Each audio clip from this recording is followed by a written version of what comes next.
بسم الله الرحمن الرحيم.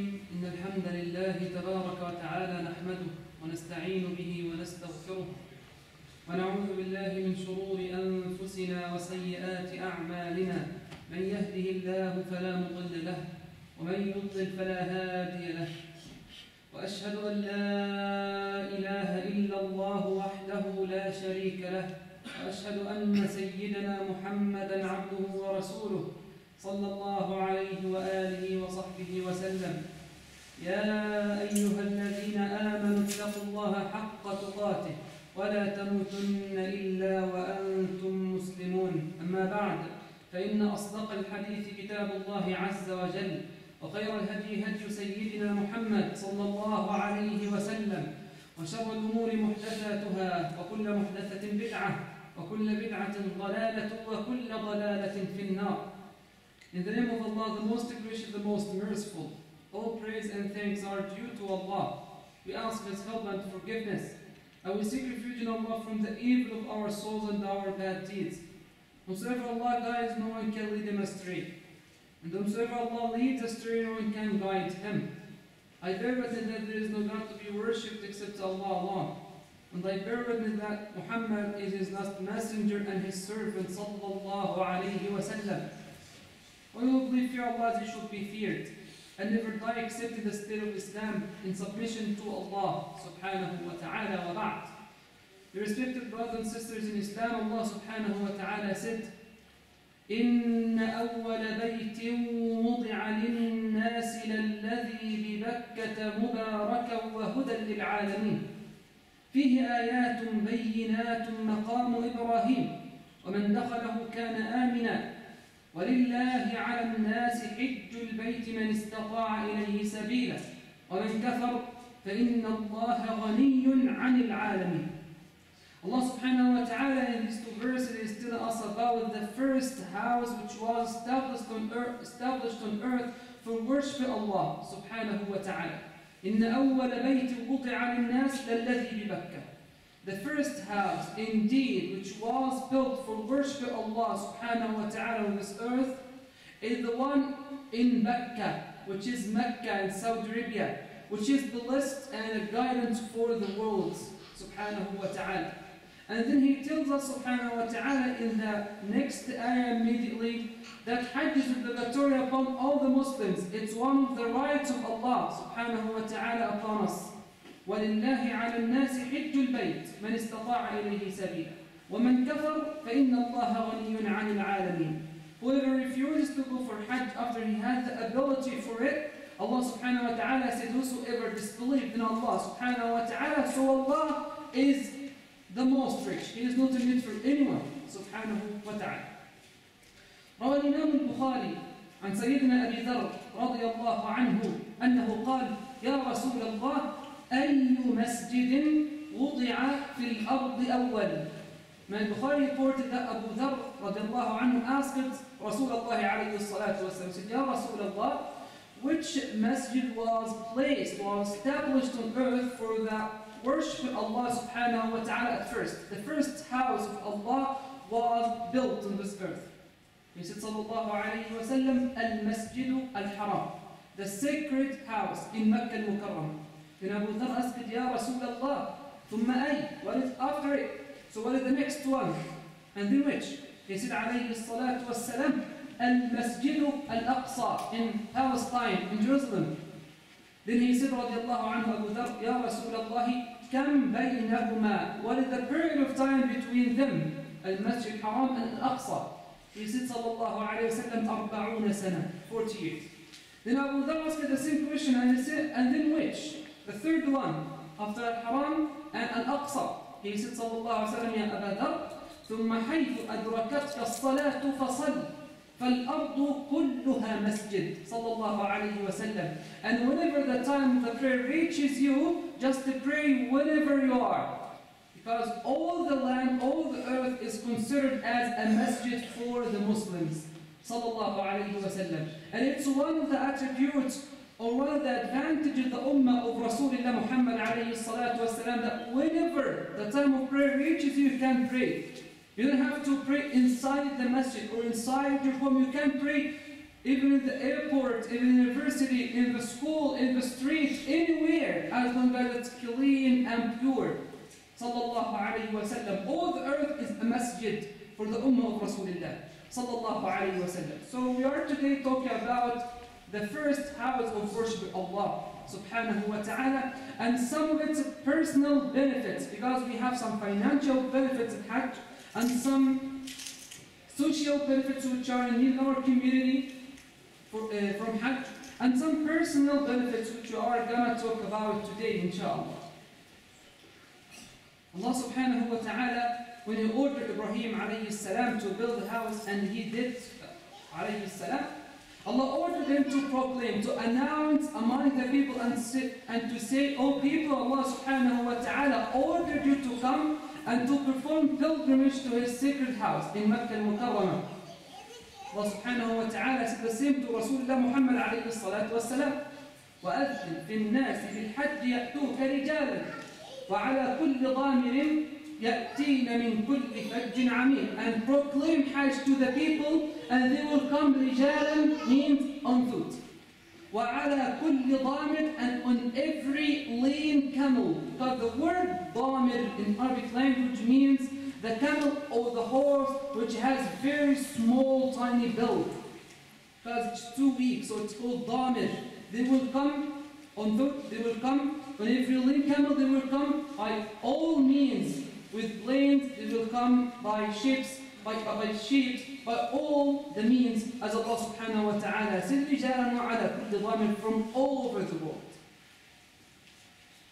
Ibrahim alayhi salam, when Allah said to him, proclaim the Hajj, he said, Ya Allah, وَمَنْ يَسْمَعُ صَوْتِ. Oh Allah, I am the only one here. There is no one around me to hear me. How all the people will hear me, will hear my announcement? فقال الله تعالى, يا إبراهيم أذن وعلينا البلاغ. It means when Allah subhanahu wa ta'ala orders you to do something, it's not your responsibility or your duty. The outcomes is not your duty. Your duty is only to fulfill what Allah subhanahu wa ta'ala has ordered you to do. He ordered you to preach the deen for the sake of Allah. So just say, قال الله قال رسول الله صلى الله عليه وسلم. Allah says, Rasulullah says, صلى الله عليه وسلم. And then the outcomes is not your responsibility. If the people follow you or they don't follow you. The same happened with Ibrahim alayhi salam. أَذِّنْ وَعَلَيْنَا الْبَلَاغُ. Upon you is to proclaim, is to announce, and upon us to see who will respond to it. Subhanahu wa ta'ala. Then Ibrahim alayhi salam, out of obedience to Allah subhanahu wa ta'ala, he went to the top of the Kaaba and the top of the mountain of Abu Qubays and other mountains, and he started to call the people for the Hajj. يقول عبد الله بن عباس رضي الله عنهما فأسمع الله كل خلقه نداء إبراهيم حتى الأجنة في بطون أو في أرحام أمهاتهم. الله بن عباس رضي الله عنه said, Allah subhanahu wa ta'ala made all of His creatures heard the announcement of Ibrahim alayhi salam, even the fears in their mother's womb. Subhanahu wa ta'ala, by His ability. So the Hajj is obligatory upon all the Muslims. The Prophet عليه الصلاة والسلام once a day in Sahih Muslim يقول سيدنا أبو هريرة خطبنا رسول الله صلى الله عليه وسلم يوما. The Prophet صلى الله عليه وسلم delivered a speech once a day, and he said, يا أيها الناس إن الله قد فرض عليكم الحج فحجوا. Oh people, Allah subhanahu wa ta'ala have made it obligatory upon you to perform a Hajj. So perform a Hajj. And then a man stood up. فقام رجل. And then other narration, his name is Al-Aqra' ibn Habis. وسأل وقال يا رسول الله أفي كل عام is it prescribed every year to make Hajj every year? So he didn't answer sallallahu alaihi wasallam, he kept silent. So Al-Aqra' ibn Habis stood up again and said, Ya Rasulullah, أفي كل عام is it prescribed every year? He didn't answer sallallahu alaihi wasallam. And from this situation we can extract a lesson from his life alayhi salatu wasalam. Not every question that people ask you have to respond to it. Not every question has to be answered. Sometimes you have to neglect to avoid any argument or any disagreement. As the Prophet said alayhi salatu wasalam, لا تسألوا عن أشياء إن تبد لكم تسؤكم. So when Al-Aqra' ibn Habis radiallahu anhu, he stood up for the third time, Ya Rasulullah, is it prescribed every year? Then he replied sallallahu alayhi wa sallam and said, he didn't say yes or no. He said, لو قلت نعم لوجبت. It means when you ask a question for your teacher, for your professor, for your Imam, and he doesn't answer, so don't repeat the question again, because he didn't answer for a purpose. He said عليه الصلاة والسلام, لو قلت نعم لوجبت. Had I replied in the affirmative, it would have been made obligatory upon you, and you would have never been able to perform it every year. It would be very difficult. لو قلت نعم لوجبت ولما استطعت. Then he said, ذروني ما تركت. Don't ask me as long as I don't impose anything upon you. فإنما أهلك من كان قبلكم كثرة سؤالهم واختلافهم على أنبيائهم. But the people before you, they were destroyed because of their frequent questioning and their disagreement with their prophets. And then he said عليه الصلاة والسلام, ما أمرتكم به فأتوا منه ما استطعتم وما نهيتكم عنه فانتهوا. Whatever I ordered you to do, just do it as much as you can. And whatever I forbid you of doing, avoid it totally. Sallallahu alayhi wa sallam. So let's go now, after these lessons we can extract from the lifetime of him sallallahu alayhi wa sallam. Let's go to some of the personal benefits we can extract from Hajj. The first one, the Hajj يمحو الفقر والذنوب. The Prophet عليه الصلاة والسلام said, كما رواه ابن ماجه بسند صحيح, تابعوا بين الحج والعمرة, which means make the Hajj and the Umrah follow each other closely. Sallallahu alayhi wa sallam. It means if you can make Hajj every year, do it. If you can go for Umrah every year, do it. It will be good for yourself. تابعوا بين الحج والعمرة. Make the Hajj and Umrah follow each other closely. Why يا رسول الله? said فإنهما ينفيان الفقر والذنوب كما ينفي الكير خبث الحديد والذهب والفضة. صلى الله عليه وسلم.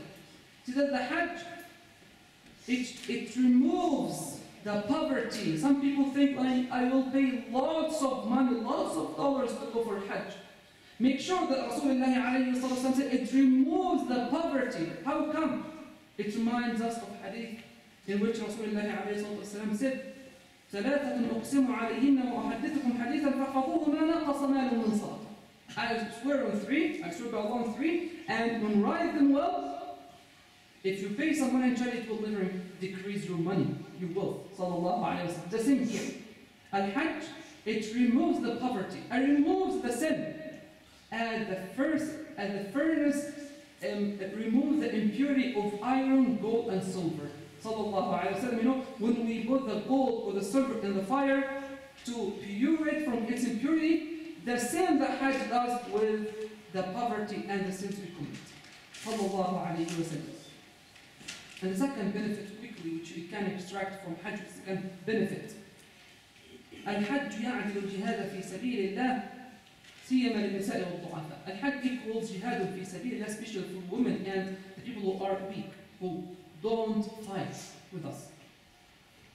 جاءت السيدة عائشة كما في صحيح البخاري وقالت يا رسول الله نرى الجهاد أفضل الأعمال أفلا نجاهد؟ سيدة عائشة ضوابط رسول الله عليه الصلاة والسلام came to من صحيح البخاري and said يا رسول الله, we consider Hajj as the best deed in the eyes of Allah. Shouldn't we go for jihad? We consider jihad as the best deed. Shouldn't we go for jihad, Ya Rasul, to fight with the men? فقال صلى الله عليه وسلم لكنا أفضل الجهاد حج مبرور. The best type of jihad for you women is Hajj mabrur. Mabrur means pure, good and accepted by Allah subhanahu wa ta'ala. And another way of reciting this narration, لكن أفضل الجهاد حج مبرور. So jihad is one of the best deeds in Islam, but the best kind of jihad for women is to go for Hajj. Sallallahu alayhi wa sallam. Because we know the virtues of jihad. قال عليه الصلاة والسلام about the martyrs, about the shuhada. للشهيد عند ربه 6 خصال المسند أحمد. And another narration 7 خصال. يغفر له عند أول قطرة من دمه. When she's killed, the first drop of blood which drops from his body, Allah subhanahu wa ta'ala will forgive by it all of his sins. And then he said, وَيَرَى مَقْعَدَهُ مِنَ الْجَنَّةِ. And he will be shown his seat in the paradise. وَيُحَلَّ حُلَّةَ الْإِيمَانِ. He will be given the garment of the faith.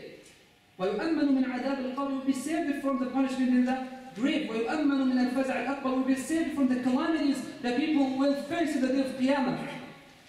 وَيَشَفَّعُ فِي 70 مِنْ أَهْلِ. Allah will allow him to intercede in 72 of his relatives. And he will be married. He will be married some of the al-hurri. As he said, sallallahu alayhi wa sallam. Some narrations 6, some narrations 7 attributes for the martyrs. Sallallahu alayhi wa sallam. So the Hajj, the best type of jihad equals Hajj mabrur fi sabilillah. وأقول قولي هذا أستغفر الله لي ولكم فاستغفروا من كل ذنب إنه هو الغفور الرحيم.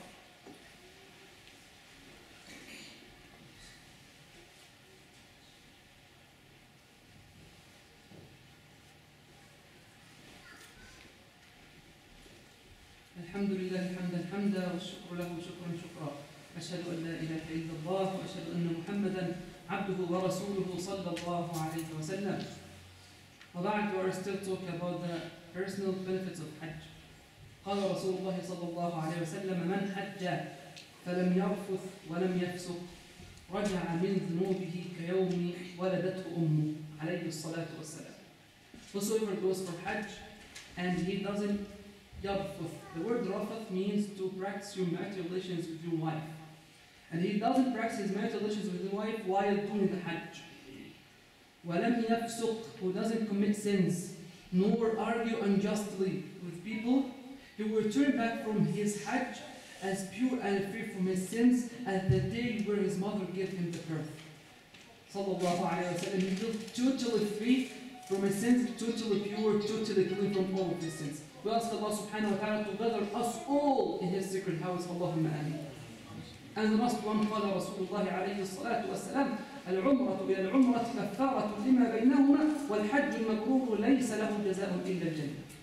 He said عليه الصلاة والسلام, the performance of the Umrah is an expiation for the sins committed between it and the one previous, and the previous Umrah, and the Mabrur Hajj, one is good and pure and accepted by Allah subhanahu wa ta'ala, has no reward to be given by Allah except Jannah. Ask Allah subhanahu wa ta'ala to grant us Jannah and to make it easy for us to perform Hajj inshallah all together. وأقول قولي هذا وإني لا أنفأ منه. اللهم اغفر ذنوبنا اللهم اغفر ذنوبنا واستر عيوبنا وتول أمرنا وأحسن خلاصنا وفك أسرنا ويمن كتابنا ويسر حسابنا ويسر على الصراط مرورنا. اللهم صل على سيدنا مولانا محمد في الأولين، صل عليه في الآخرين، وعلى آله وصحابته أجمعين، وآخر دعوانا الحمد لله رب العالمين وأقم الصلاة.